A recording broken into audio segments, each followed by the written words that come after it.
Placenta কি আসলে বাবার? ভিডিওটিতে একটি চমৎকার বৈজ্ঞানিক তথ্য তুলে ধরা হয়েছে। সাধারণত আমরা মনে করি প্লাসেন্টা বা গর্ভফুল মায়ের শরীরেরই একটি অংশ, কিন্তু এটি পুরোপুরি সঠিক নয়। মূল তথ্যসমূহ: যৌথ অবদান। প্লাসেন্টা এমন একটি অঙ্গ যা শুধুমাত্র মায়ের শরীর থেকে তৈরি হয় না। ডিম্বাণু এবং শুক্রাণুর মিলনের পর যখন ভ্রূণ বা এমব্রায়ো তৈরি হয়, তখন থেকেই প্লাসেন্টার গঠন শুরু হয়। ডিএনএ বিন্যাস।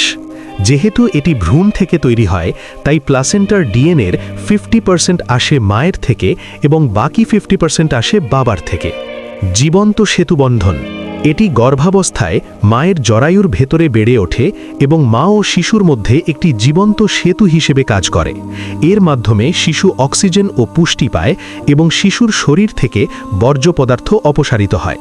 মায়ের রোগ প্রতিরোধ ক্ষমতা।